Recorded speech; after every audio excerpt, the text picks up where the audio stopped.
Roll call. Chavez. Here. Atkins. Here. Bowman. Present. Hawthorne. Jackson. Lynn. Present. We have a quorum, sir. Thank you, sir. All right, guys, we're going to have the invocation by Commissioner Bowman and the Pledge of Allegiance. Okay. Heavenly Father, we come now with bowed heads and humble hearts. Lord, we just thank you for this day. Lord, we ask for forgiveness of sins. Father God, now I ask that you just come in this room, come into this area of governance, Lord, and just continue to let peace abide, Lord. Allow everyone to be respected, Lord. Father God, allow us as leaders to be productive and progressive and to make the right decisions versus everything that we do that you have appointed us and they have elected us to do. These are the blessings. We just thank you and we're so gracious for you, Lord. Amen. Amen. Please face the American flag and join me in the Pledge of Allegiance. I pledge allegiance to the flag of the United States of America and to the republic for which it stands, one nation, under God, indivisible, with liberty and justice for all.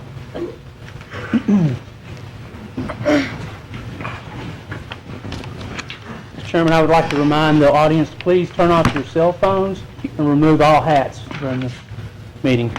All right. Citizens, I'm glad you guys are all here today. The amount of people that came out, it's very refreshing to know that you guys care. You care about what goes on in this community, what happens right here. This stuff is important to all of us. So I'm glad you guys are here. One thing that we do want to touch on, because of the number of people, we have a 3-minute time restraint for each person to speak. We're going to adhere to that to make sure that everybody can talk. Sometimes we can allow them to go over, but we're not going to do that today, just because if we do it for one person, we'll have to do it for everybody. I only feel that it's fair that each person gets the allocated 3 minutes of time. So we're going to adhere to that. The first person that we're going to let come up and speak will be Mr. Carmody, due to the fact that he's got an ailment, to make it easier for him. At the end of the citizens' comments, I'm going to allow the commissioners to speak, because at the end of the day, I really think it's your guys' voice that's important for us to hear and for everybody else to hear, not us telling you how we feel about this topic, but we want to hear what you guys have to say. So with that, we'll go ahead and start. Mr. Carmody, if you can approach the bench, and if somebody can help him out.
Get that mic. Did it catch it?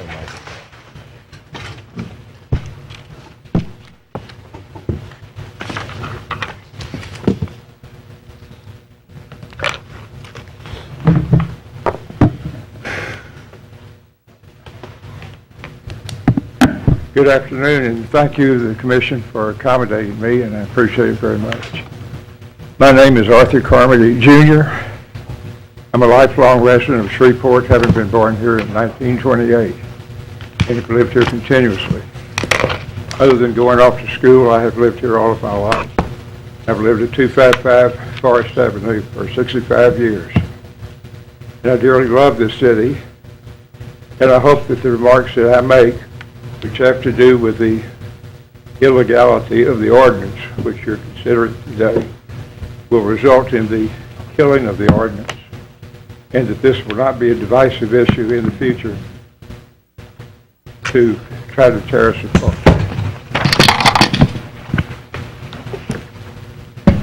The ordinance is defective in any number of ways.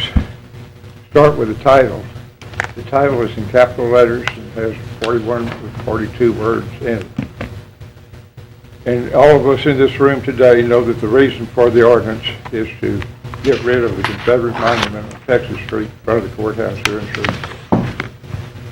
Nowhere is that fact mentioned in the title of the ordinance. The title of an ordinance is supposed to cover the subject matter of the ordinance.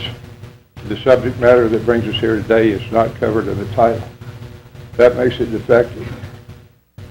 In addition to that, the two key words in the ordinance are remove and replace. The ordinance says to remove the Confederate statutes. It doesn't say how it's to be removed.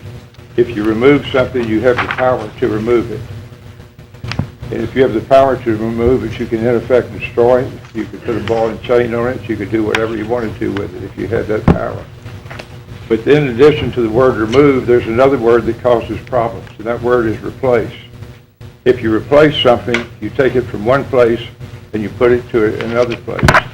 There's nothing in the world, in the ordinance, in the title, or in the ordinance itself that says how that replacement is going to be done. So it's an ordinance which is defective in at least three particular places. And permeating all of that is the fact that the ordinance does not say anything about paying just compensation for private property. The statute is clearly private property. The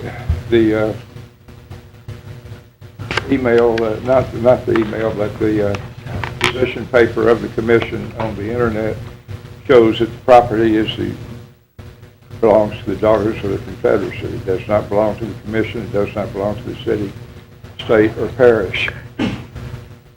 And there's nothing in the ordinance that says anything about just compensation. I'm not here to make it clear I do not represent any particular client. I just represent myself before the commission. I'm not speaking for anyone but myself, not my law firm.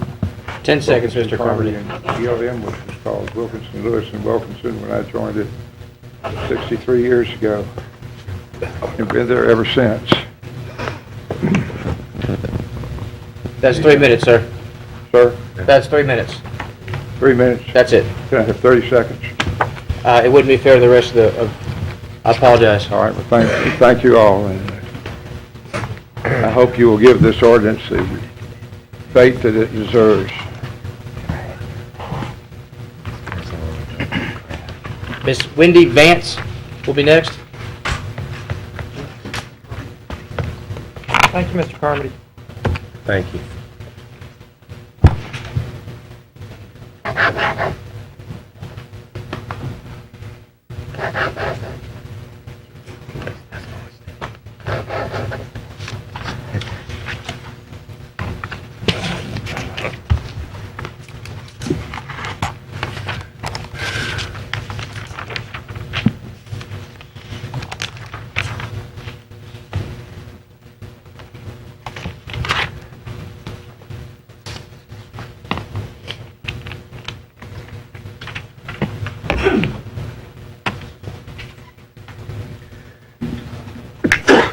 God bless you. Thank you. Good afternoon. My name is Wendy Vance.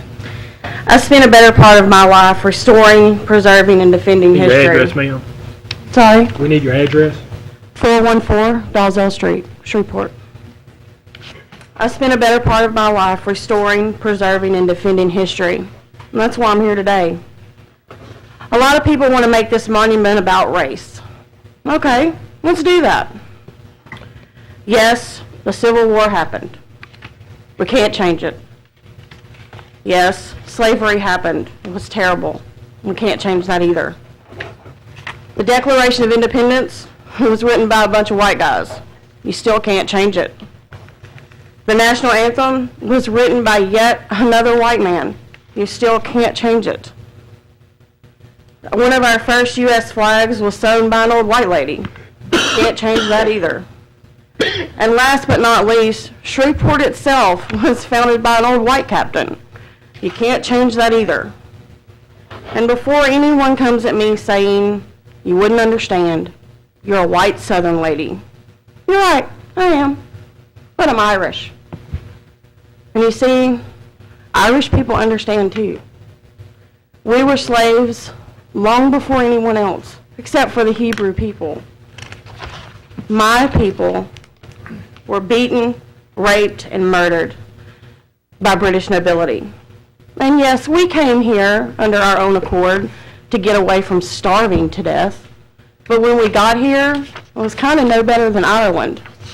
We saw signs in windows, help wanted, Irish need not apply, or no mix allowed. They even sent 50,000 of us back to starve to death. But you don't hear me saying take down the British flag or tear down Buckingham Palace. America, it is its history. It's what makes us a country. It sewed us together. The good, the bad, or the ugly, it's still our history. And you can't choose what part of history you want to like or teach. It's all history. And if that doesn't convince you to leave this monument alone, maybe this will help. In 1957, by the act of the U.S. Congress, all Confederate soldiers, sailors, and Marines were made U.S. veterans. By the U.S. Public Law 85-425, Section 410. This act made all Confederate soldiers the same as the people that fought in World War I and World War II. 10 seconds. To end, I'd like to tell you a story. Once upon a time, there was a country that didn't like its history. So the people in government decided to fix it, even if it wasn't true. Ms. Vance, that's it. I apologize. That's fine. Thank Thank you. Thank you, Ms. Vance. Thank you.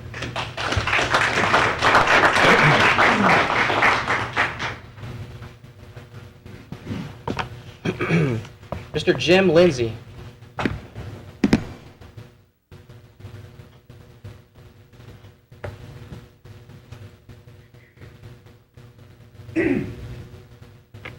My name's Jim Lindsay. I live at 8473 in Greenwood at Woodlands Trail Road. 6 years ago, I met in the city attorney's office with Mr. Lucky. We went over the fact that the statue belongs to the Daughters of the Confederacy, and the statue property belongs to the Daughters of the Confederacy. I want to bring something up. Mr. Chavez, thank you for your duty to your country. I'm a veteran. I'm a Marine myself. As the lady just told you, the people that fought in that war were veterans. That statue memorializes the people that died for this country. The people died on both sides and died protecting their families and their children. Mr. Epperson knows this. Mr. Epperson has been told these things a million times. Mr. Epperson is going out of his way to cause issues in this city. We have so many problems that need to be handled that could be handled. Young people are looking for reasons to be mad, and he's trying to find reasons to make them mad. I ask that he stop it, get out of office if he can't do a better thing for his people. He's my representative, and you are not representing me. You need to stop it. The things that you've been accused of on the board, you need to get it investigated and get it looked at by the district attorney and get yourself cleaned up. This is the time that needs to happen. If you got money to build a new statue, fix my roads, fix my streets, do the things you need to do with money, and stop the race baiting and the things that you're doing. I'm ashamed of you. I'm totally ashamed of you that you'd even take our time to do this when you know the truth, because you've been told years. 6 years ago, me and you talked about this. It's time to stop. Thank you. Have a great day.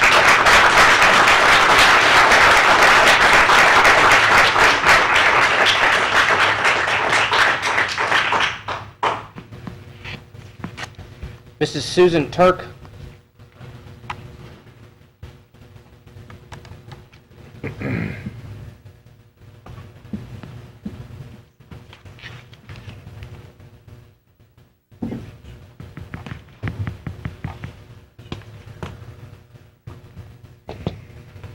Ms. Turk, full name and address, please.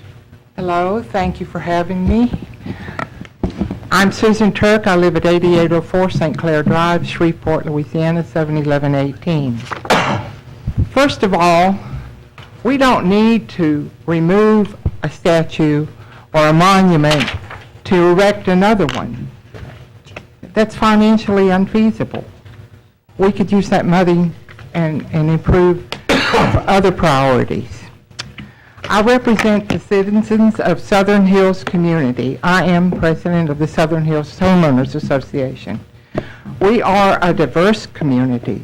Citizens of Shreveport, history cannot be changed. Tearing down a monument does not change history. This monument, along with others that represent the Civil War, are reminders of that history.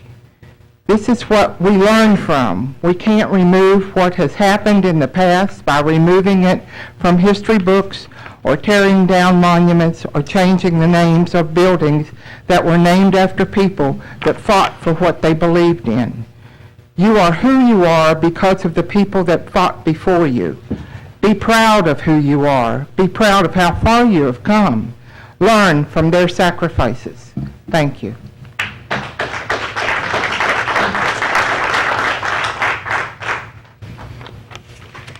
Kenneth Kraft.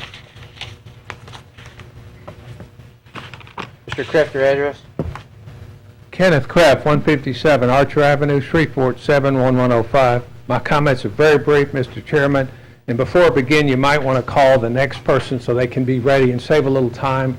All I'm asking is for the Historic Preservation Committee, set up for reasons like this, to be allowed to look at all matters dealing with monuments before they come to this body. I just think that's their job. Thank you.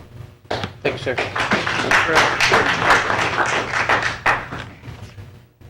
I believe it's Janae Lipscomb.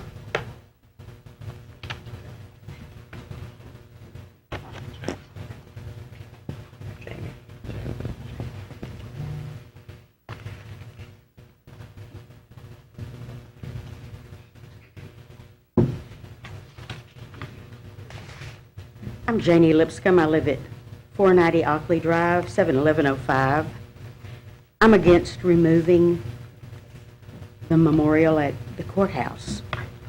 The city agreed to have it there, and moving it would be ineffective and costly. This is really an opportunity for today's citizens to understand further understand the tragedy of slavery and of war, any war. Any war. The women who placed it there suffered an extreme loss. The statue does not endorse slavery. It signifies the enormous loss of individuals. During that time, the South, I think it changed the gene pool of the South, but they lost their fathers, their husbands, their sons, their infrastructure, their homes, their industry. Virtually everything was gone. These women commemorated their loss. They were not their pride, their loss. It was a loss. They had already been through 4 years of war. My goodness, everything. The South was Bosnia of its time. It lost everything. And for not a particularly good reason.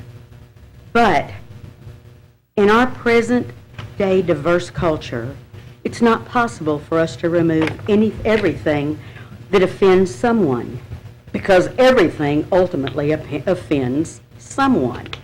But it is our opportunity to learn from it, to learn the history of it, to learn the impact of it, to learn how to solve problems without war. It would be great for us to learn tolerance. So removing the monument does not erase or change history. The war happened and it can't unhappen. However, it can lead us to a greater understanding of how we need to solve problems in a civil manner. Thank you, Ms. Lipscomb. Thank you.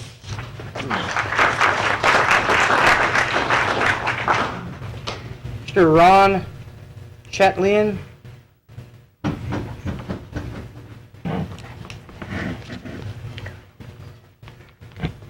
Honorable members of the commission, good afternoon. Good afternoon. My name is Ron Chaplin. I live at 9306 Stonebriar Circle, 71115. I'm a retired U.S. Army combat veteran. I come to you today out of respect for what our veterans have done from the beginning of this country, through the Revolutionary War, through the Civil War, to the present ongoings in the Middle East and the Sandbox. Many have given their lives for this country in one sort or the other, including both sides of the Civil War, including all races in that Civil War, and all races that even fought for the South. I wear this purple and gold heart symbol. It's a symbol of the Purple Heart. It's awarded for those wounded in combat or have died in the service of their country. I recognize and I carry this in honor of those who died in my arms, those who died around me, and those who died and gave their all the way back to the Revolutionary War. It's history. We can't change history, and that monument honors the lives of those who fought for what they believe in, of all races. It marked the end of Confederacy, and we should take it in that respect. Also, if you haven't noticed, to the front of that monument is another statue, a statue of a Greek goddess, placed there to remind us of the suffrage of women during that same period of time. That monument should be complimented and not removed. Shreveport become a more progressive town as others have, where they've placed additional monuments to those instead of trying to destroy them, to bring through history the accomplishments of different people and different races. And to eradicate that is a travesty of justice. It leads up to the point of repeating history, that of which we do not want to do. I respect you and I thank you for your time.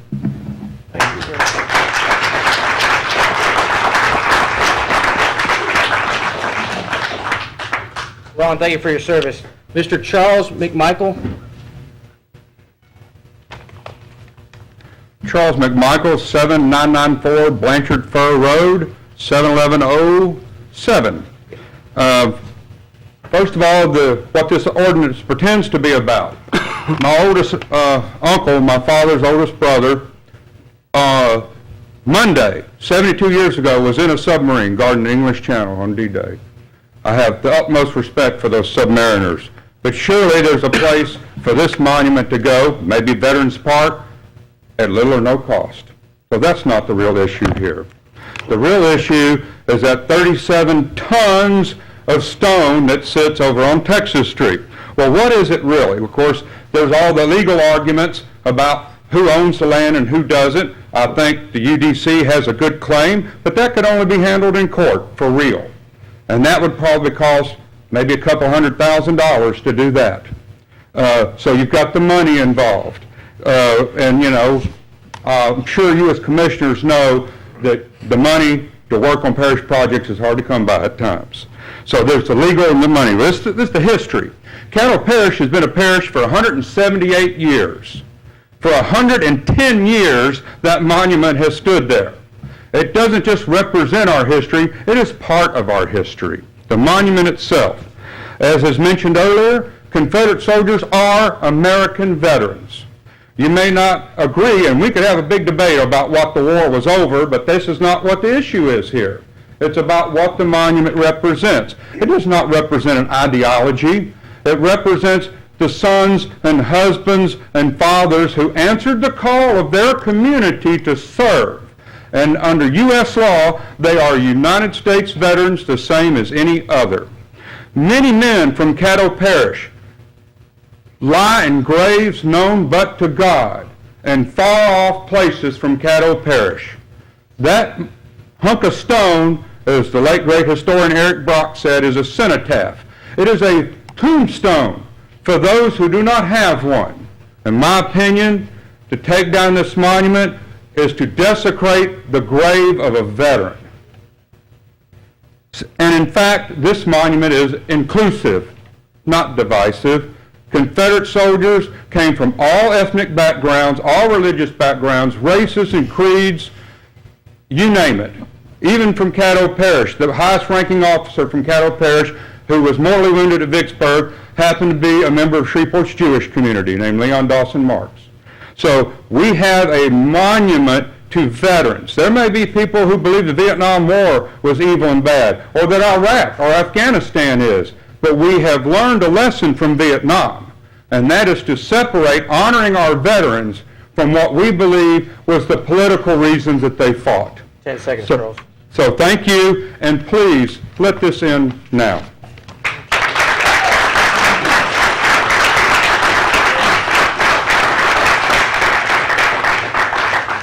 Mr. Lane Calloway?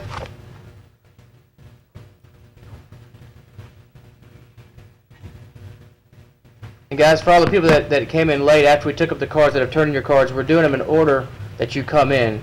So just to give you a heads up. Good afternoon. Lane Calloway, 9677 Catawba, Shreveport, 71115. I'm a historian, native-born and bred Shreveporter, and also a U.S. vet. As you know, the keeper of the National Register listed the monument on the Register on January 29th, 2014. As a National Register listed property, if it's relocated from its original place, it would be delisted. That's the rules of the game. Any historic properties considered for listing on the National Register has to be evaluated against 7 aspects of integrity: location, setting, design, materials, workmanship, feeling, and association. Specifically, location, relationship between the historic property and its history is lost if moved. Association, the site must be the actual place where something happened. The Caddo Parish Confederate Monument was located on the courthouse grounds because of 2 reasons. One is historic context. Original placement was a national effort to place these monuments near courthouses. And this was done between 1883 and 1907. And that is why the nomination to the National Register was, the area of significance was cultural history. It's part of the cultural history.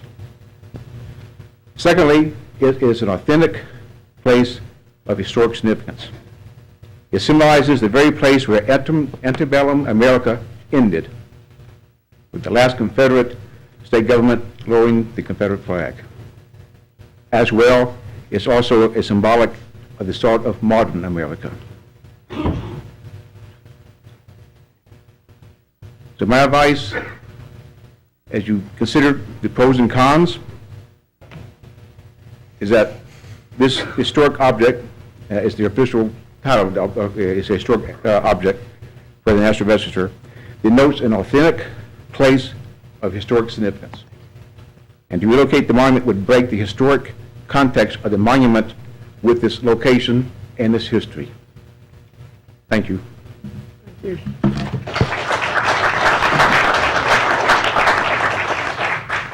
Lane, thank you for serving. Next, Jason Brown.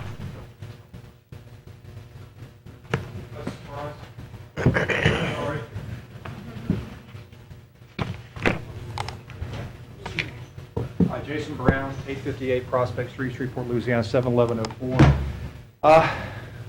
Really what I want to talk about was about unity. We have a long history in our past. Mr. Epperson, I know you served this country.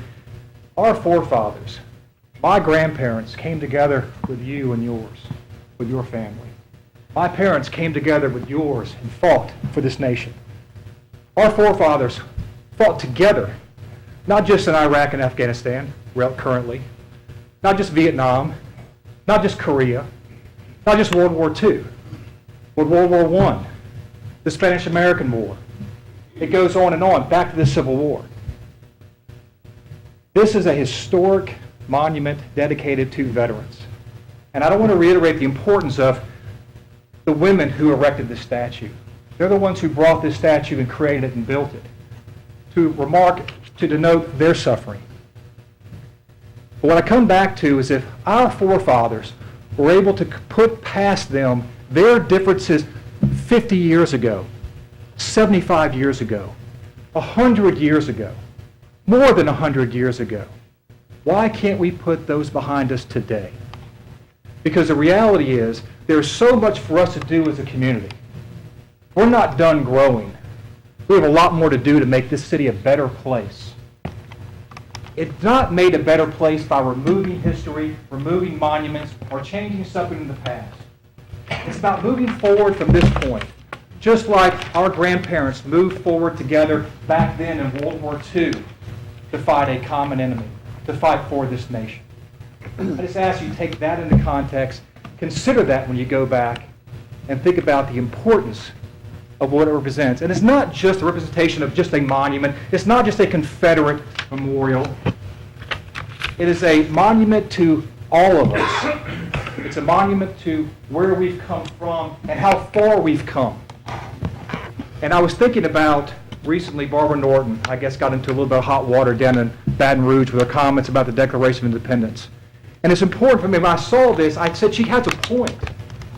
She's right about certain aspects of this. And here's what she's right about, is that there is a percentage of this community, there are people in this community, whether it's her and others, who feel somehow disconnected to this nation because of things in our past. And it's easy to look at the Declaration of Independence and say, well, that declaration continued slavery, and therefore it's a terrible document. We must move away from this document, rather than see what it is that moved us forward. Now, our founding fathers had the internal fortitude and the intelligence to put forth in that document the framework to enable us to be a free nation. It's no accident that Thomas Jefferson put in that document that all men are created equal. 10 seconds, Jason. I ask that you look at that, our history, our coming together, and if our grandparents could come together, if our great-grandparents could come together, so should we. Thank you. Thank you.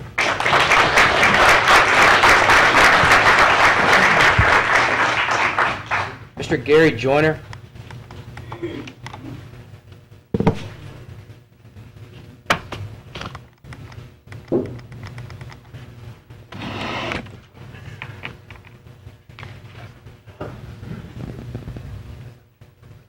I'm Gary Joyner. Live at 1039 Blanchard Place. I am the chair of the Department of History and Social Sciences at LSU, but I am here before you today as a private citizen. I'm a professional historian. I teach it. I teach Louisiana history. I teach regional history. I teach Civil War history. And what I want to convey today is that I have studied this problem for in excess of 20 years. I teach it in my classes, I explain it to people, I show them how difficult it is. There are so many problems associated with moving this monument that I think that if the commission decided to do it, they would be tied up for years. It goes to the ownership of the land, it goes to the ownership of moving something that's in private property. It even goes back to who owns the courthouse square, because in the earliest records, it's not the state of Louisiana, it's not Caddo Parish, it's not the city of Shreveport, it's the heirs of Larkin Edwards, who was the Indian interpreter for the Caddo Nation. This is a can of worms.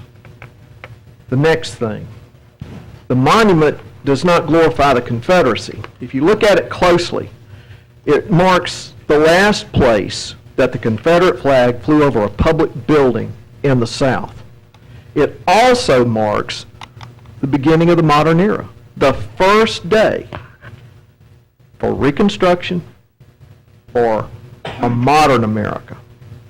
It's, in essence, not about race, not about slavery. It's about a time of turmoil followed by, hopefully for them, a time of peace. Thank you.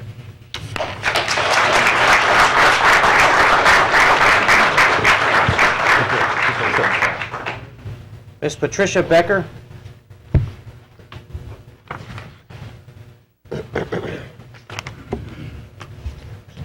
Good afternoon. My name is Patricia Becker, 3421 Beverly Place, Shreveport, 71105. Do we already have a monument to this submarine at the American Legion on Cross Lake? I was under the impression we did. At any rate, I'm here to speak in defense of our Confederate monument. The discord and controversy around this monument puzzles me because it was never intended to commemorate slavery in any way or create division in any way. Let's look at this monument as it was intended, as a piece of public commemorative art that notes the loss of thousands of boys and men whose graves are unknown. The women of the United Daughters of the Confederacy worked with their community to commission this monument and to negate that purpose, to negate that need for remembrance of the lives lost, and to educate those of the future. Figures on these monuments had no overt political message then, and we should not read any political message into them now. It seems to me in the end that preserving our past is the only way to protect our future, and we cannot sanitize or revise history, as many before me have said. Sometimes that takes resolve, and sometimes it's painful, but it always takes courage. I will leave you with the remarks of Eric Brock, who wrote in 2006 of this monument. He said, "For many Confederate soldiers in unmarked graves around American battlefields, it is a symbolic tombstone, a sacred place that should forever stand and be respected. Those who forget their history, it has been said, are doomed to repeat it. Worse yet are those who deny history, for they doom civilization itself." And I think that we're better than that. Thank you.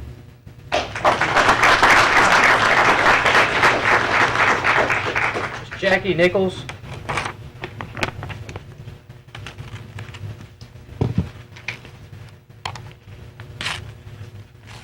My name is Jackie Nichols. My address is 433 Albert, Shreveport, 71105. I am the current president of Shreveport Chapter 237 of the United Daughters of the Confederacy. As a heritage organization, our objectives are historical, educational, patriotic, memorial, and benevolent. I wrote the application that placed the Caddo Parish Confederate Monument on the list of the National Register of Historic Places. It is a significant piece of art by one of the nation's leading early 20th century sculptors. It met high standards to be on the federal government's list of historic properties worthy of preservation. It is an example of art as history, a significant reminder of the Civil War commemorative sculpture movement 40 years after the war. It was to honor all of the parish's Confederate war dead and remains a statement of the role those women played in preserving Caddo Parish history. It was designed by women and funded by private donations. One should also see it as the start of the women's rights movement. Recorded in the minutes of the police jury meeting from June 18, 1903, our chapter of the United Daughters of the Confederacy was given by unanimous vote the front plat of the Courthouse Square as the site for the monument, plus a $1,000 donation for our monument's construction. I have a copy of this original document for you. Those who criticize this sculpture should think of this monument as celebrating the end of enslavement in America and the beginning of freedom for them and for women as well.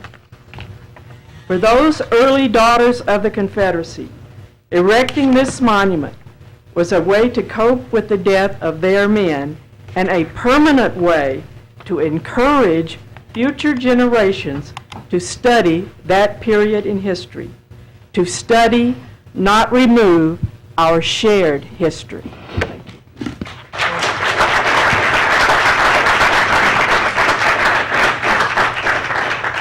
Miss Brenda O'Brock.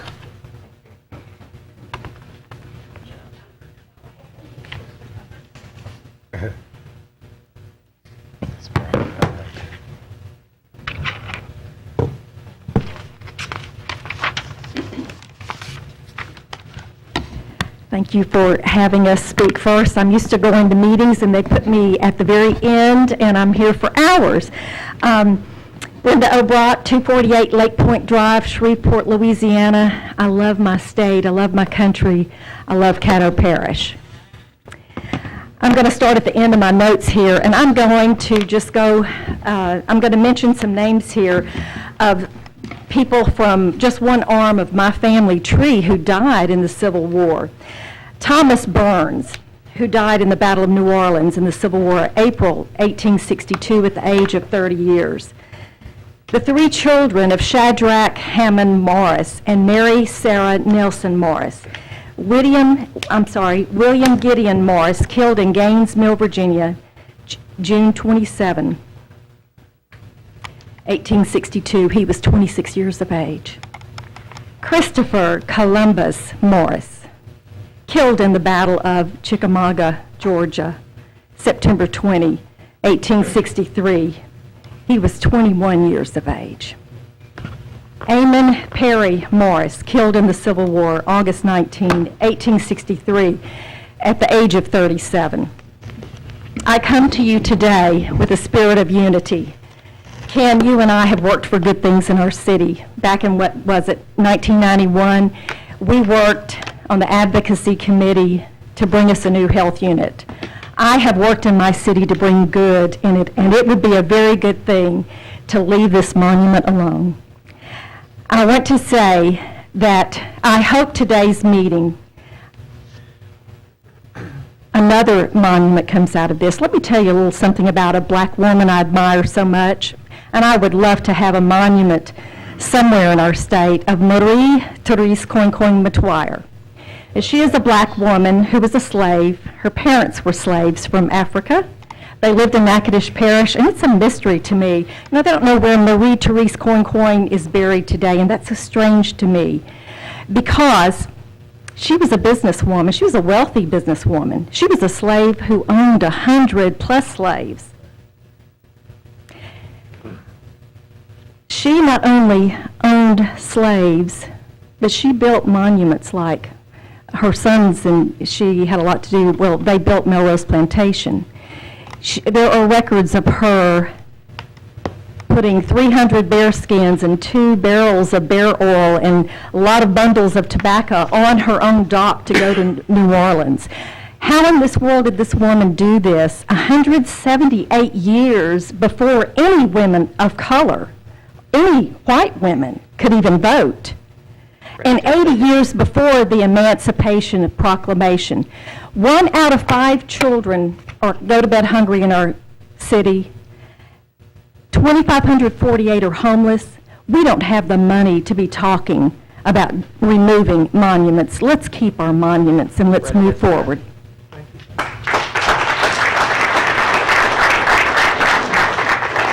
Again, for all those guys that came in here late, if your cell phone is on, please turn it on silent. Walk outside to take your phone call. Hey, John Butcher.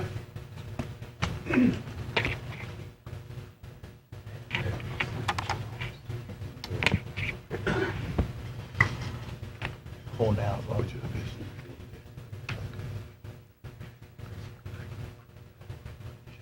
My name's John Butcher, and I live at 707 Longleaf Road in Shreveport, 71106. I'm looking at this agenda for today, and it doesn't say anything about a courthouse monument. It doesn't say anything about, well, it talks about a destroyed U.S. submarine, and yet everybody is addressed an issue about a monument. When I was first went to school at Line Avenue in the 2nd grade, we went around the route, this was right after World War II, and asked all the little students, what are you? And people would say Scotch-Irish, English, whatever. And I sat there like a dummy. I didn't know what I was, but I was kind of bright. I finally decided when they came to me that I was going to say I was an American, and I'm proud to say I still am. I think the discussion today is misdirected. I think it's not about a monument. I think it's about people who try to devise ways to separate the blacks and the whites, cause agitation, create interest in themselves and their ideals and their concepts, be they monuments, be they employments, be they fair share, or whatever you want to call it. I would like to see those people who are responsible for being bigoted and encouraging racism to remove themselves voluntarily from office. Thank you very much.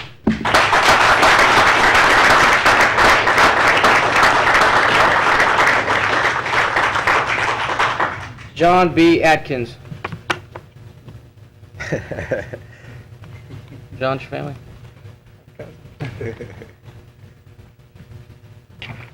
My name's John B. Atkins. I live at 126 Centenary Circle, Shreveport, Louisiana.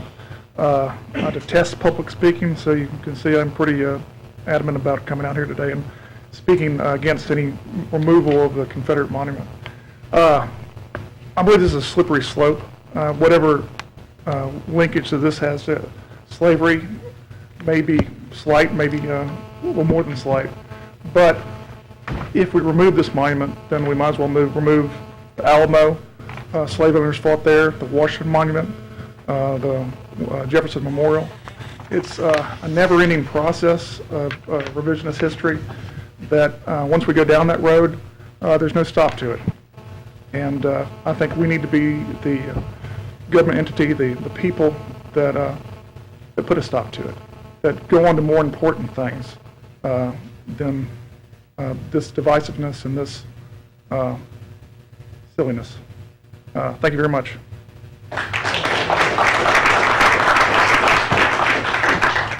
John Andrew Prime. I have prepared remarks. Good morning. I'm John Andrew Prime. Live at 745 Rutherford Street. I wanted to start off by thanking Commissioner Epperson for his military service and for his attention and devotion to veterans over the years. We've worked together on a number of things over the years, and I wanted to salute you for that. But I did want to disagree greatly with what's going on here today. I am here as a member, as a military author and historian, as a former newspaper editor and history columnist, as a member of the Sons of Union Veterans of the Civil War, and as the great-grandson of Private Israel Day Prime. He served in the 37th New York Infantry, the famed Irish Rifles, and fought in the 7 Days Battles, the Battle of Fredericksburg and the Battle of Chancellorsville. He was captured by Stonewall Jackson's Confederate troops at White Oak Swamp in 1862 and spent a month as their prisoner. He was paroled in time to serve with his company as a provost force at General Hooker's headquarters before Chancellorsville. There, he served as a guard to President Abraham Lincoln. If anyone had reason to call for the destruction of a memorial to the Confederacy, it would be someone such as me. Instead, I call today for the preservation of the monument outside, and not merely as a tribute or memorial to the Louisiana soldiers of all races and creeds who fought for their home and for ideals we today are still divided over and incompletely understand. Across our country today, people call to tear down monuments, markers, and other reminders of a past of which they are only dimly schooled and of whose provenance and context they are, for the most part, unaware. Even in the North, there are people who call for the destruction or removal of Union statues and buildings that remind them of a past they do not comprehend or value. Here, people see the stone outside as a monument to the past glory of an Old South. But while it is a final monument to the Old South, it is also the tombstone for the Confederacy, a proper and fitting marker for the final surrender. And it has a unique historic anchor. It is on the exact site, we are told by none other than Confederate President Jefferson Davis, where the Southern flag last flew, marking the end of rebellion and the beginning of a new era of fellowship and fraternity that we hope to continue today. For these reasons, I respectfully ask the Commission reject any plans to tear down or remove the historic monument on the Caddo Parish public square. Might even consider putting up some type of a memorial or a marker there honoring or marking the reconstruction, which effectively began and ended in Caddo Parish. Thank you very much. Thank you, John. Henry Walker.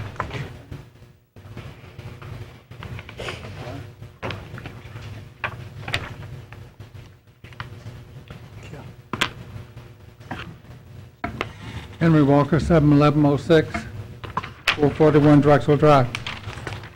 A really good friend of mine, Prentice Smith, wrote a really good letter to the editor the other day. And his point was, look, most people don't even know this monument exists. And he doesn't care. He's a black man. He said, look, we've got much more important issues to deal with.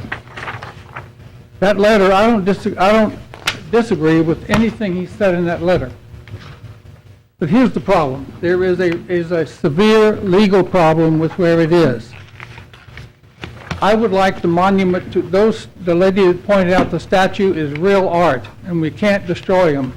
But when they sit in front of the courthouse, there is a growing body of law and psychiatry suggesting that people, white jurors and black jurors, are affected subliminally by that monument. The black folks that come as jurors look at it with either anger, like a Jew might look at a swastika, or they look at it thinking it stands for white supremacy. Whether it does or not, they are affected, and you're likely to end up with an OJ jury, which nobody wants. On the other side, if a white juror, and they are subliminally affected, makes it easier to convict. What we don't want is an innocent man convicted, nor do we want a guilty man to go free. That is a real issue. The judges are beginning to point out this is something that we need to address seriously. It seems to me that if we take the 4 really beautiful art pieces and put them in the Greenwood Cemetery at the place of honor for the Confederate veterans, marked by the big obelisk to Captain Peter Urey. That's where they belong, as well as the Clio, the Muse of History, and all of that. It doesn't take anything like what people have suggested to do this, and it doesn't do any dishonor to move it to a place of honor, a cemetery. And it seems to me that that's the only way we're going to avoid real legal issues coming down. Thank you. Thank you. Thank you, Henry. Next is John Ratcliffe. Good job.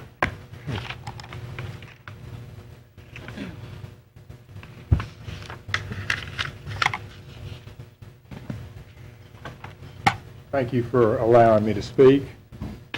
I've lived in Shreveport for 30 or 40 years. I was not born here. I'm not a veteran. John, what's your current address? Sorry. Your current address? 8422 Cresswell Road, Shreveport, 71106. I'm not a veteran. I assume that doesn't disqualify me from speaking. My ancestors fought in the Confederacy. I have an ancestor who was the first warden of Parchment Penitentiary in Mississippi. That's where I grew up.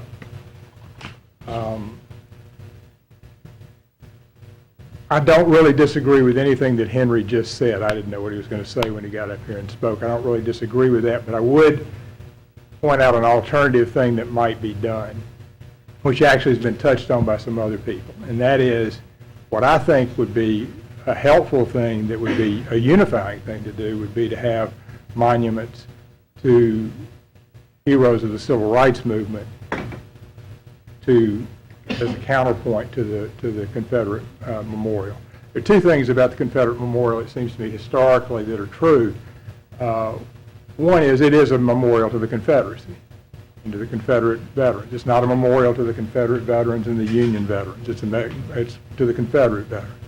And the second thing is it was built during a time, it was built all across, these were built all across the United States. They were built in my hometown in Mississippi. They were built during a time when Jim Crow laws were being put into effect. And it's very hard to imagine that that's not at least part of the purpose of why that's there. Part of our history is that sad part of our history. And I don't really care whether the monument stays or not, but I think the history needs to be balanced. And by having only that monument there, it's not a balanced history. Thank you very much. Thank you. Thank you. Jackie Nichols. She already spoke? Chuck McMichael. Already spoke, but I'd like to speak again. No. Benjamin Arnold.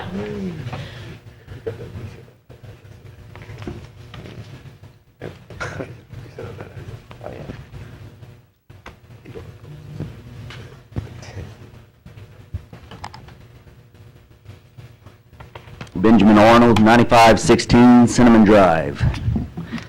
Good afternoon, Commissioners. I'm Benjamin Arnold, speaking to you concerning the Confederate Memorial. When the uproar arose in New Orleans over the statues and Mayor Landrieu was successful in having them moved, I anticipated it was only a matter of time until our memorial would also become an issue. In recognizing the problem, in January, I actually contacted my former professor, Gary Joyner, and asked about what it would take to have the Confederate Memorial moved, if it came to that.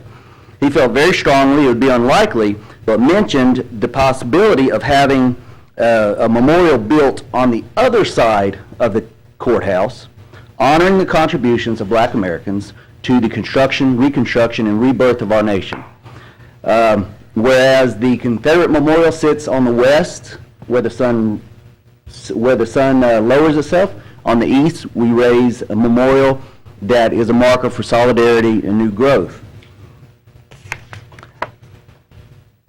Table the motion today, and let's instead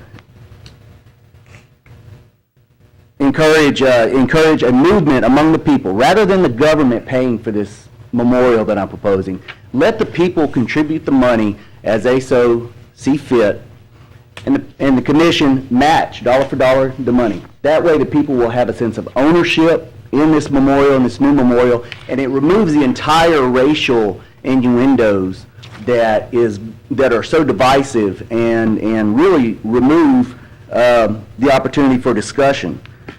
And most importantly, let us never forget the lessons learned from the Civil War, but we have to stop reliving the same battles over and over again. We need to put our ancestors' memories to rest, and we need to let the dead bury the dead. We have to get out of this mindset that everything has to be either or. Either we have to move the memorial or we don't move the memorial. Our nation was founded upon compromise. And the lack of compromise is exactly what's brought our nation to her knees today. We have to find that again and find a solution that is mutually agreeable for everyone. So I'm asking to table this motion and work toward having a new memorial erected that is more representative of all the people. Thank you. Thank you, Ben. Thank you. Next is Carl Burkhalter.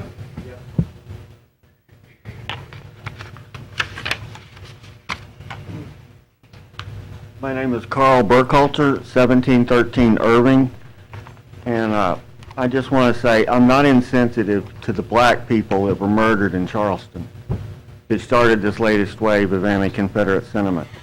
But if George Washington Williams, the preeminent black historian of the 19th century, if his books were studied and read in school and we had a more honest portrayal of what the war was about, the crazy person that murdered those people wouldn't have been so mistaken. Mr. Willie, I would suggest y'all, the name of this book is The History of the Negro Race, 1619 through 1880. I would suggest that y'all look into that. The man was very insightful and honest, and I think he understood that it was not a war about slavery until later into the war. And he shows the crimes that the Union committed against black people. Like black people were taken back to their owners at the point of Union bayonets. And that part of the story needs to be taught in our schools. And again, I thank you for hearing. Thank you. Diane Long.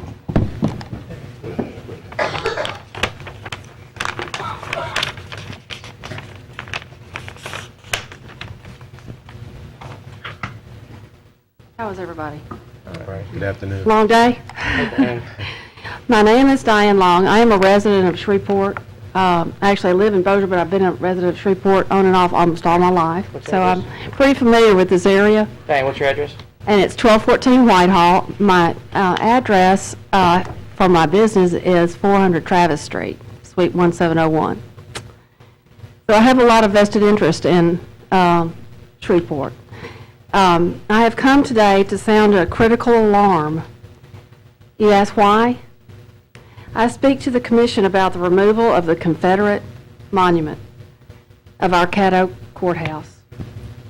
This raises an alarm to me, as it does to any thinking people, and it rings loud and clear about how wrong this would be.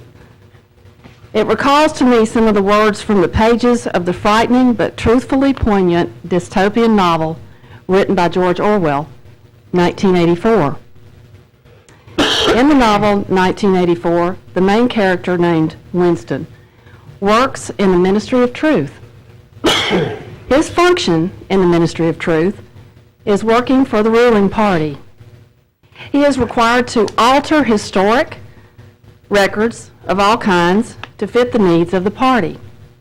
He erases historic pictures, he erases newspaper clippings, he erases anything and everything that the party does not want that country to remember. Now, I find the contemplation of the removal of this important veterans monument no different. It is a dangerous thing to manipulate the facts of history by removing monuments that recall critical and important periods in our history.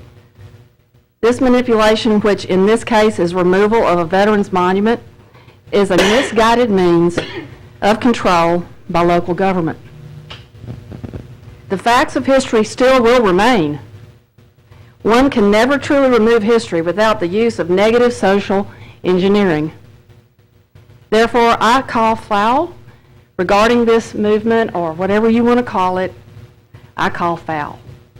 The monument must stay for today and for tomorrow and for the generations to come.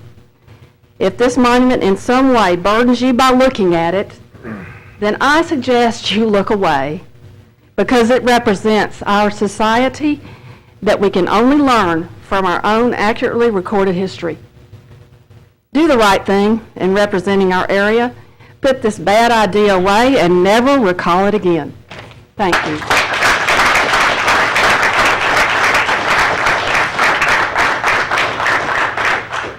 Thank you. Citizens, there's nobody else that put up a card, so if you came in late, I want everybody the opportunity to speak. I don't feel that anyone needs to come here and not be able to speak their voice, either for or against. So if you've shown up, I'd love to give you 3 minutes.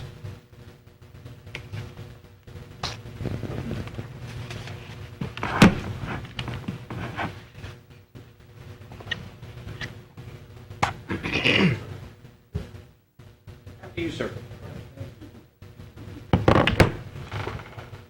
Good afternoon. My name is Dr. Artis Cash, and I live at 119 Waters Edge, Shreveport, Louisiana, 71106. I want to say that I'm a student of history, and the facts are still the facts. And what I mean by that is simple, is that that monument represents a time in our history that was some dark days.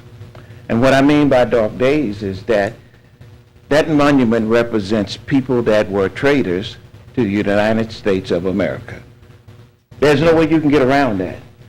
And so to come in here and act as if they were heroes is wrong. That's not right. You cannot rewrite the history like that and think we can allow you to do it. So once again, I think it's necessary to remove the monument, take something to replace it. I like the idea of the submarine. I like that idea. I initially had said, put a bust of Charles Scott that served this parish well, died in office, and then put fallen police officers. Put plaques for them. Let's honor some real heroes. I am so appalled that I could sit here in 2016 and see this kind of nonsense going on. You know, we are in the midst of an election, and what we have to do is to make sure that our country keep going forward. We cannot go backwards any further. And so for people to come here with a melodious voice and talk about how great this was, it's a travesty of justice. It's wrong. And so the monument needs to go. I agree with, and I rarely agree with Mr. Walker, but I agree with it. I think the monument needs to be gone and that you need to do something else there. It's in your hands, and I thank you all for the time. Thank you. Now, y'all got to clap for me.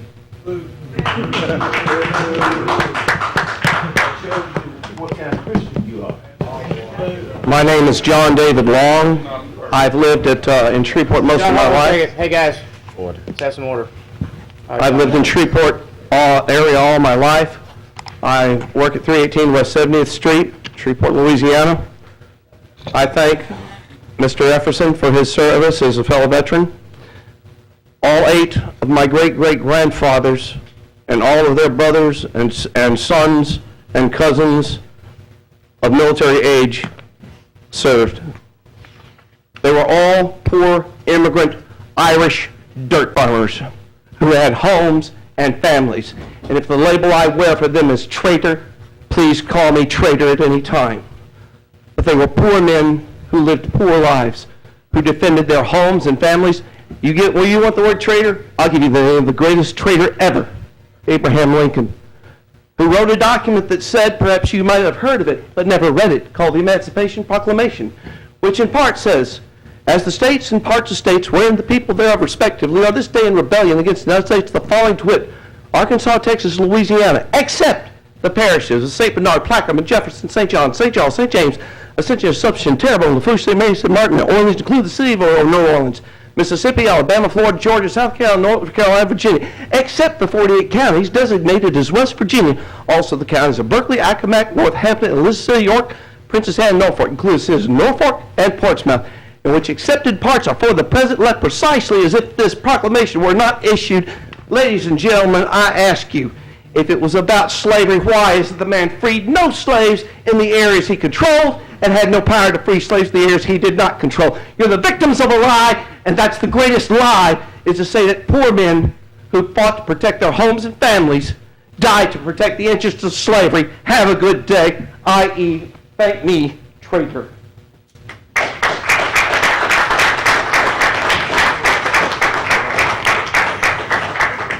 John, thank you for that. We have one more. We have time for one more. Thank you, sir.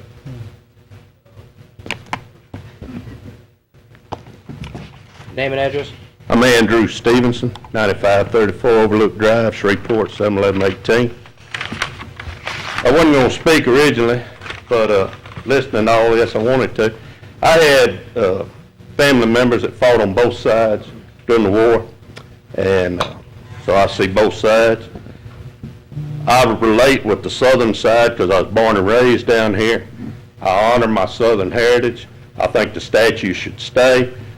But what I wanted to speak on was, instead of us spending all this time and money arguing about a statue that's history, and the thing, that statue is history. It supports the last lowering of the Confederate flag. We should be exploiting that as a tourist attraction. But we have a high murder rate. We have crime, drugs, prostitution, child prostitution. We should be doing our interest and our money towards solving those problems and not all this divisive race baiting stuff. These reverends that come in and try to split everybody up, if they would go to their congregations and tell them quit killing each other, quit selling drugs, quit prostituting, we'd have a much better country to live in. And if y'all want to put a monument at the courthouse, let's put the 10 Commandments back and take this country back to God. Thank you.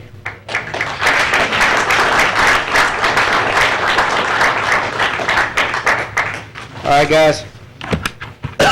I know we had a couple people that came up and spoke that didn't make comment cards, but I feel it's very important that we as the citizens have these open comments and these open debates to talk about these hard issues that we face and not just keep them under wraps. But we need to come out as citizens and talk about this stuff and get it out on the table and get it behind us. And hopefully by having open communications that we can achieve that.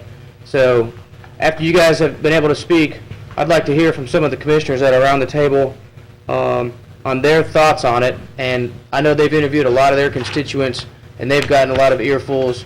And I'd like to hear what they have to say about it. So we'll go down the list. John, if you'd like to speak. Thank you, Commissioner Chavez. I am a citizen of Shreveport, Louisiana.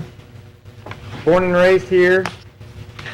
Went to college at a little university called Washington and Lee in the Shenandoah Valley. And I would go to church on Sundays in Lee Chapel.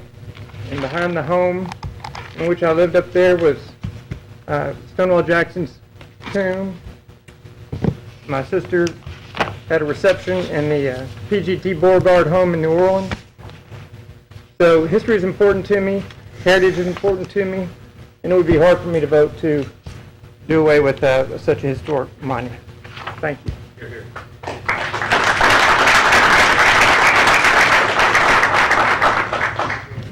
Lynn, do you want to speak on it? Sure. Good evening. I want to applaud all our citizens who have come out this evening to voice their opinion about this issue. I know a lot of people say it's race baiting, it's history. I have heard majority one side of history, and I know we don't have that many African Americans who have spoken today. And I find in this local community is that we don't always adjudicate our issues the way we should or in the public square. And what I mean by that, I've heard a few people say today the number of soldiers that was African American who fought for the Union, who fought for the Confederacy. The truth about it is there was less than 200,000 black soldiers that fought in the entire Civil War. 179,000 fought for the Union, which represented 10% of the Union soldiers. 3,000 Confederate soldiers fought for the Confederacy, which represents less than 1% of the people, of African Americans who fought on the side of the Confederacy. Totally 2.75 million people fought in the entire war. Now, history is history. I know that slavery makes people uncomfortable, black or white. About this history, it's all past, we need to move on down the road, but it did happen. And so I reserve the right for people to feel that they need to preserve their monuments. But I also want to give you this part of history. People said that our fathers came together and so that we can move on down the road. What happened immediately following the Civil War was Reconstruction. Reconstruction lasted 9 years. When Jackson got elected, the South took over whatever gains the African Americans had made in the legislature when he cut the deal with the Southern senators to give the control of the South back to the whites. Immediately after that, you created what is called the Black Code and Jim Crow. So essentially, almost 100 years hence, it took African Americans to essentially be free voting in a democracy in the United States. So when we began to talk about history, bringing people together, the same people that you are applauding today took an active role in diminishing the African American community and their right to be full citizens in the United States. So in 2016, we can't go back and rewrite any history, and we can't go back and we don't want to repeat any history. But what we do want to do is move forward with the facts and move forward with the truth. I am not opposed to moving but my biggest issue is the cost to remove the monument. In these times, we need to be as judicious with our monies as possible. But I do want my white brothers and sisters to do understand that when you start talking about the history in the past, you've got to look at it from both perspectives. And from the perspective of African Americans who probably are not here tonight, when you go from Reconstruction to 1965, people that look like me were marginalized in the United States. And since then, we've made a better strive, and so we need to come together right now and do a better job of coming together. Let's not rewrite history, and we don't have to eliminate history, but let's be accurate about the history we did share in Caddo Parish and the city of Shreveport.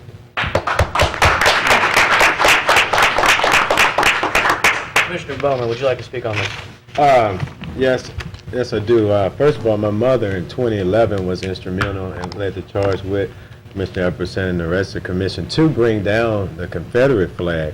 I think this issue here is something that it's good that we were able to have a discussion and to let the public speak from both sides, because we want to make sure that whatever's being done, that it is done, first of all, in a legal manner, but we also want to hear both sides and the whole pertinence of it all. And that's what I really think that our parish and the city is about, and what we should all be about. Even no matter what the decision is with this, I mean, I've heard even other ideas of even keeping it and then constructing something else up. I'm about us doing what's the right thing and what we can do to keep peace, because we do have other things going on. I don't want us to be tied up in just this matter, because this is a very serious matter, but at the same time, we have other things we have to do, and I don't want to see our city and parish divided over something like this in a manner in which we have so much we can move forward to do as well. So I just look for all of us to come together and just be reasonable about what's going on, and just whatever decision is, one that can keep us unified, because I'm so sick and tired of the division on both ends. And so this is not what it's about. I think we can see progression amongst us now, and we can continue to make progression if we just continue to keep and remember there's no such thing as this race and that race. There's history in all of it, but we're all part of the human race, and we should all treat each other as humans and try and work together and amicably to make a solution come forward.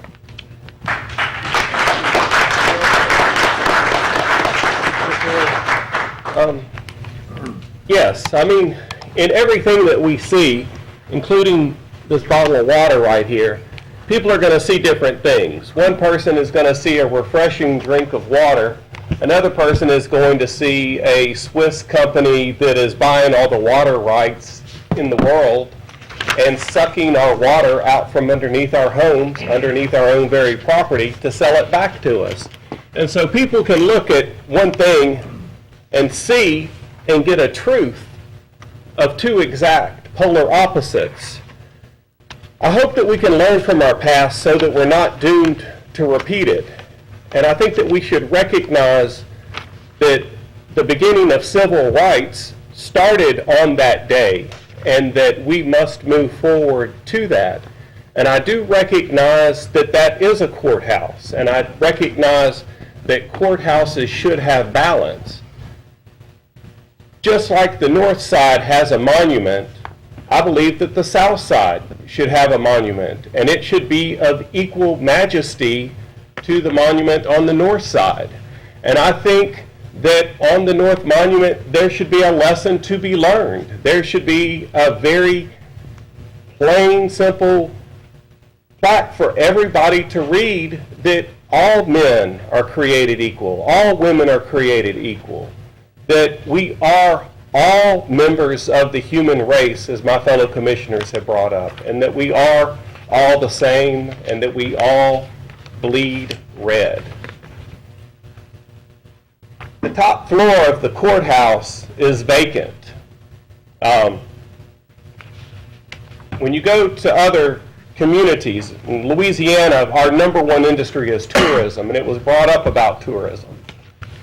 I've been to other communities where they had a courthouse, they were having court, they had judges in it, and that there was one floor where there was a museum.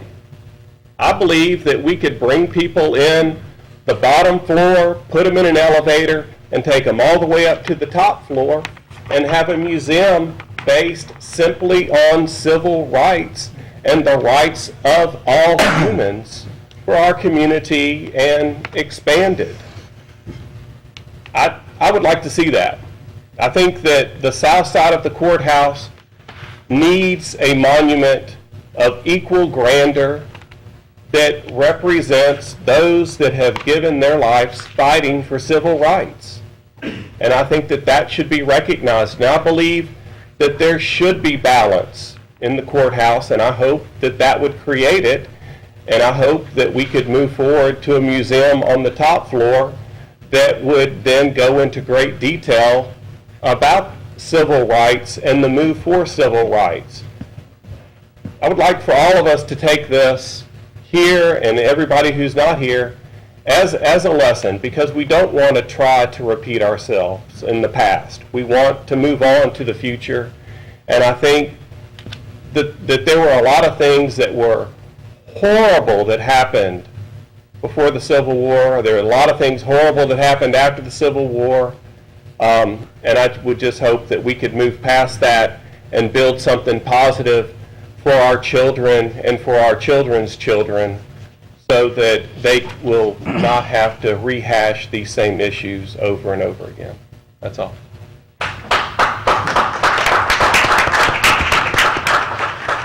That's all the committee members that we have on the board. However, I see that Commissioner Epperson, would you like to speak? Yes. I'd like to give you the floor. Okay, thank you. Once again, welcome all of you in attendance today. I've seen, heard a lot of things that were said and written. And for those of you that know me, the 21 years I've been on this body as an elected member, as well as during the 20 years I served in the community after I got out of the military in 1968. First thing I did was went to the juvenile detention center and picked up 2 kids over there with the Big Brothers program. That was in 1968. As Brenda Brock stated, we worked together, advocates for a new health unit, advocates for a new animal and mosquito control unit. We were successful in getting a tax millage passed, which is still in place today, which has recently been renewed a few years back. Am I correct, Mr. Wilson? That gives us a state-of-the-art health facility, even though it's vacant over there now because the state is in dire straits, don't have any money. However, we are living up to our commitment. I've heard people talk about spending money on your roads and your streets. Well, let me tell you something. Our road fund has $21 million in it. Our solid waste department has $19 million in it. Amply funded to take care of any infrastructure need that you need in Caddo Parish. That's not an issue. Where this room should have been packed is when we gave, well, some of these folks gave $45 million to Biomed Center on a tax millage to the year of 2035 to play with some kind of program for a handful of rich people making high salaries. That's a lot of money, ladies and gentlemen. In addition to that, $500,000 a year for the next 5 years for a program called EAP. What is that? Accelerated Entrepreneur Program. I, along with other commissioners on this body, put in a reserve trust fund as well as an oil and gas fund. Contrary to what the belief is, liberals like to spend money. Bull crap. Track that fund since its inception, I think was in 2007 or 2008, and see where it is today and where these funds have been doled out and given. Because New Orleans came up with that situation with their monuments down there, had nothing to do with whatsoever. This is the 3rd attempt that I have with addressing this Confederate monument since I've been here over 20 years on this body. And the records will reflect that. First thing you're going to hear is race. Hell, I ain't never mentioned not one thing about race on this floor. Go through the 20 years that I've been here, search the minutes. You are not going to see nothing in the minutes that says Ken Epperson said this is because of race. Total bull. Because the jackleg bloggers and the folks that really want to cause division, they're the ones that putting this crap out there, and some of us are sucking it up like sponges. Now, I would like to see the hands of all Army veterans in here. Raise your hands, please. Army veterans, U.S. Army. I'd like to see the hands of all Marine veterans in here. Air Force. Coast Guard. The United States of America military services in accordance with their existence. Army, Marines, Navy, Air Force, Coast Guard. That's what that's about. I didn't get Navy. Where my Navy men? All right. Certainly want to remember you, because I'm going to read a statement in a committee meeting that I held Monday that I think some guy made a hell of an asinine statement about. Let me see the hands of how many members of the Daughters of the Confederacy that's in the House.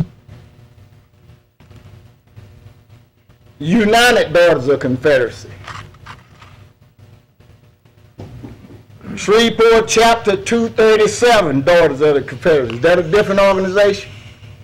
Okay, what about some kind of Dawson Camp, what you call that? Sons of the Confederate Veterans. How many sons of the Confederate Veterans in the house? Now let me start off. I pledge allegiance to the United States of America and to the republic, the United States of America, for which it stands, one nation, under God, with liberty, justice for all. Appears to me that something of that nature should be in front of the courthouse. Yes, it's American, not Russian. I didn't ask you a question, sir. I said here quiet. 3 minutes. So please, you know, this is. Hey guys, Commissioner's get 7. He's at 5 minutes and 35, so let him speak. Now let me do something else here.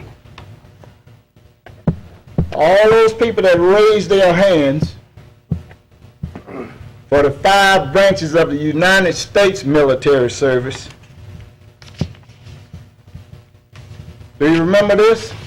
I, John Doe, do solemnly swear that I will support and defend the Constitution of the United States against all enemies, foreign and domestic, and that I will bear true faith and allegiance to the same, and that I will obey the orders of the President of the United States and the orders of the officers appointed over me, according to the regulations of the Uniform Code of Military Justice. That's what it, shut up and let me finish. Hey guys, please don't speak from the audience. This is the official deal, so help me God, not in here. But anyway, this is what should bind us. The monument that's there, I'm not trying to dissipate, get rid of history. I know history. I would like to move that in a place of prominence. I've heard some people talking about economic development for tourism. 10 I seconds, think that's something where I'd like to ask this body to vote to extend my time. Move to extend. Everybody else had all day long. Move to extend. The only committee members can vote. I move to extend. Right. Pardon? I move to extend you 3 extra minutes to finish. Need a second? Second. Okay. All right, guys, we're going to vote on moving. Pass by acclamation. Okay, go ahead. Yeah, that's all of us. 3 minutes. Please don't give me no 3 minutes, sir. Everybody else had. Okay. Oh, well, We'll give you, That's what we voted on. we'll give you 10. All right, we're talking about, I had a committee meeting Monday, the Veterans Affairs and Service Committee meeting. There was a gentleman that came in there and made a comment about the USS Gallo. He stated, it is not memorialized at the U.S. Submarine Museum in Charleston, nor on the grounds of the Naval Academy in Indianapolis, other than being listed as one of 7 submarines lost at sea. How appalling is that for 82 American citizens dying in a submarine? Isn't that asinine? Then he mentioned something about cowards. I hope he wasn't talking about me, because my dad, from 1942 to 1945, served in World War II in Europe. He received the EAME with 4 Bronze Stars. He got through over there. He went to the Asiatic Pacific Campaign too, and was honorably discharged in 1945. No cowardly blood runs in the Epperson's family. There are 13 members, including my father, myself, all 3 of my sons, my daughter-in-laws, my son-in-laws, who are military people. We weren't cowards to run off to Canada or Mexico or get some kind of deferment. So throw that out the window. This guy also stated some kind of Louisiana statute that gives this body authority as to what they can and can't do. Well, we can and can't remove a statue that's on the ground that's owned by the Caddo Parish Commission, which is on the record of the United Tower of Louisiana. I gave all of you copies of that. Block 23, City of Shreveport, no conveyance of deeds whatsoever of anything being deeded over to those organizations that I mentioned. If that's the only power that the Louisiana state statute gives us, or we can't remove a statute, then why does Representative Carmody comes out with House Bill number 944 wanting to create something to block situations such as this? So, the facts are there, ladies and gentlemen. There's a lot of falsehoods. The thing that I would like to do, the reason that we are here today, is to start a civil and an intelligent dialogue relative to this issue. And I know that it can be resolved in a peaceful manner that will be productive socially, historically, and economically for the benefit of this city and this parish if we put our minds to it today. It's time. So what we need to do, Mr. Chairman, I would ask that you continue this hearing relative to that situation. People that really are sincere about working together and resolving this issue, let's continue to talk and move forward at this time. Thank you, Commissioner. Thank you. Commissioner Dominic? Yeah, first of all, I'd ask the crowd, please just bear with us as we talk. We try to respect you guys, so please do us too.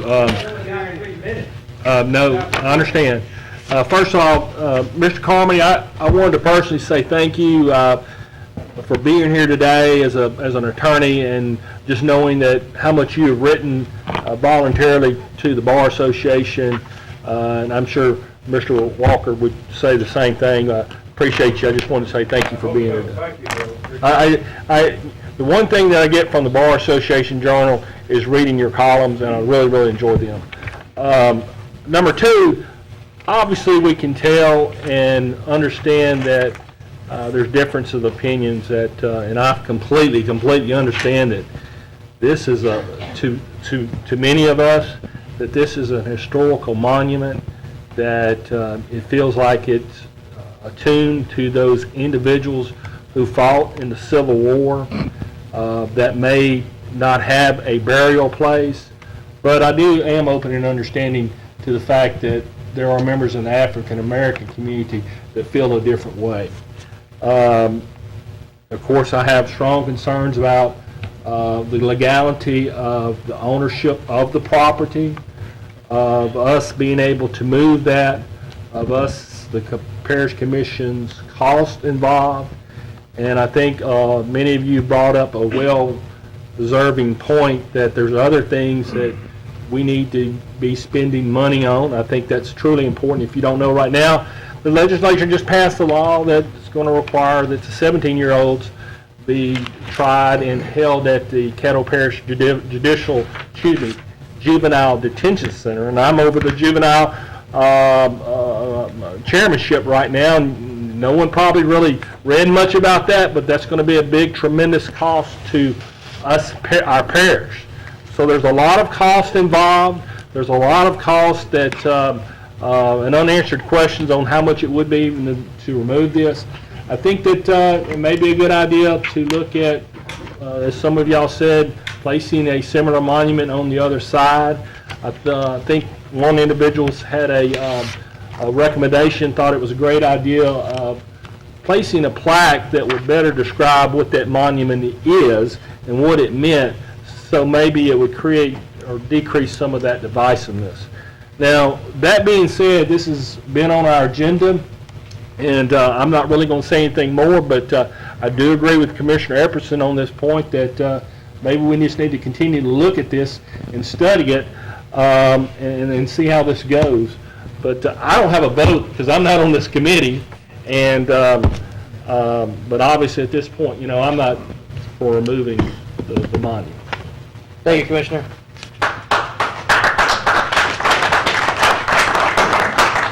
All right. As far as what Commissioner Epperson said, I do agree with him that we do need to come out here and have the open lines of communication. Whether or not I agree with him on the monument needing to be moved, that's a whole different story. but I do think that there's a time where we need to figure out these tough situations, these tough items, and have communication with them. And a lot of things that we need to do is look from a legal standpoint, because I know there's a lot of people that their feelings are involved, and it's very understandable about why their feelings are involved. But from a legal standpoint, I think a lot of people in the community haven't educated themselves to see what can we legally do about this. So a lot of the commissioners and myself have done the work with the attorney on different points that we wanted to figure out if we could even do anything or something. So, okay. So, Ms. Fraser, we have some questions that we've brought to you, and obviously I know you were ready to answer these, but one of the main questions that people keep getting is, does Caddo Parish actually own the monument or the land below the monument? Commissioner Chavez, we do have a title opinion that was done independently by one of my predecessors, or actually was done by United Title at the request of one of my predecessors, Mr. Danny Malone. And the parish does own the land that the monument sits on. There was a meeting of the police jury in 1903, I believe it was, that gave the use of that particular area of land to the Daughters of the Confederacy at that time. However, that is not sufficient to convey title to that plat. And that plat shows to belong to the parish in the courthouse. It was also mentioned in the title opinion at that time that acquisitive prescription would have run and cured any defects in title from the parish angle. So I think it's a definite that the parish does own that land, or as definite as you can be, unless you want to take it to court, does own the land that the monument sits on. Right. As far as the memorial being on the National Historic Registry, can we legally move it if we wanted to? From the perspective or what the rules of the registry are, is I spoke with someone in our state registry office and looked at the federal provisions, and I believe as someone mentioned earlier, it may have been Mr. Joyner, if not, I apologize, that the location of the monument is important. That's part of the historical context. So now if it was moved, according to state personnel, it would automatically be delisted from the historic register. There is a chance that if it was delisted, that they could reapply and put it back on. But I was told that the chances are slim because the historical context of where it was located and the reasons why were important. I appreciate it. I wanted the citizens to hear that coming from the attorney. We already have those answers. We've researched that. But just hearing it from one of the commissioners, knowing if it's hearsay or if it's actually facts, that's good for the public to know. We need to know from all aspects how we legally stand in this scenario. Furthermore, to address Mr. Walker's concerns, I personally went and spoke with different attorneys within the community to ask them, both African American and white, did they feel that the Confederate monument in front of the courthouse made jurors or defendants appearing at the courthouse that they would get negative rulings or they wouldn't get a fair trial? And in every case I was told no. So I thought that myself. Would that be something that would hinder justice in Caddo Parish, having a monument that some people felt that would reflect bad on what they were about to get as far as the judgment? And they all said no.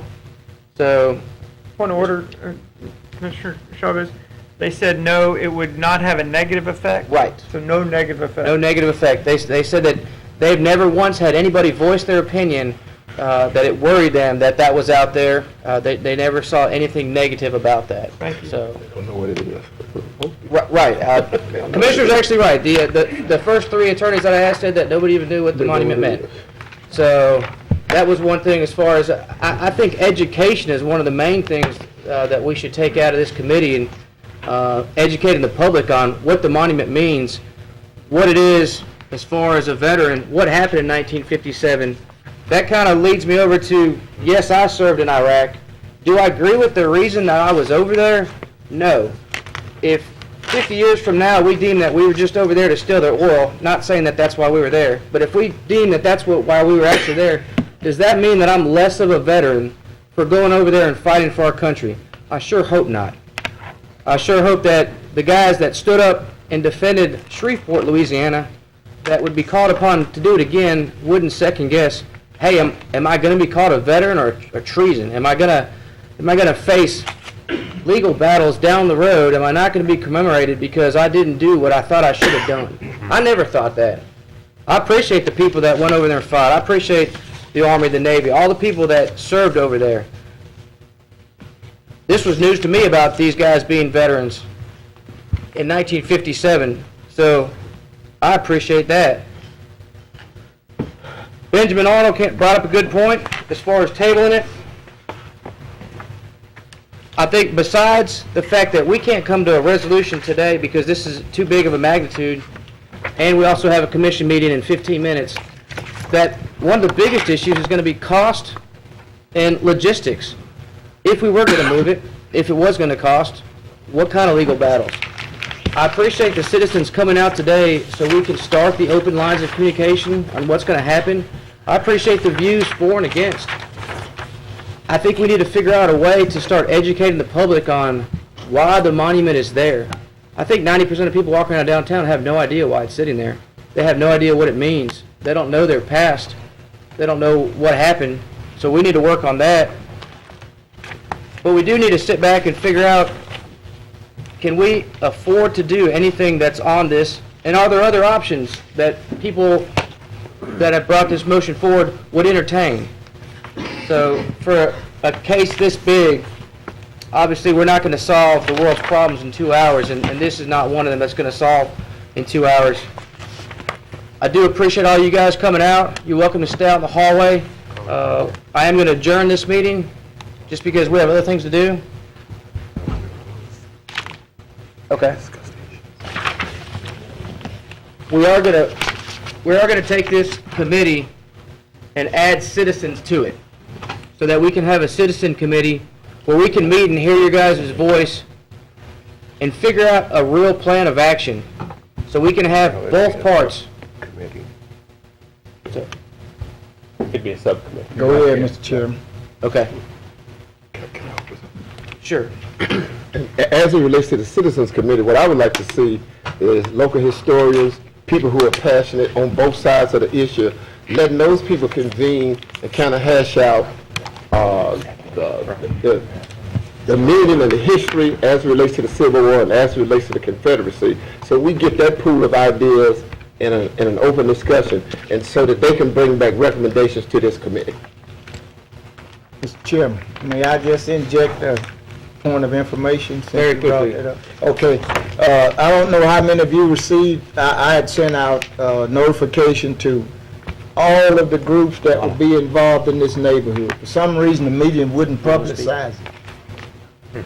You know, so I applaud you for coming up with that subcommittee, and that's the right thing to do. Thank you, and Commissioner. please include these organizations. Absolutely. I'll get you a copy of this. I have a point of order. I don't know if you can do a subcommittee. That'd have to go by the parish president. I'm in agreement to this. Thank you, President. I hope the citizens are in agreement with that, and we'll be calling and reaching out to people to get this subcommittee so we can really sit down and have all the time we need without time restraints to figure out a good solution for Caddo Parish. Meeting is adjourned. Good job, Chevy. Good job.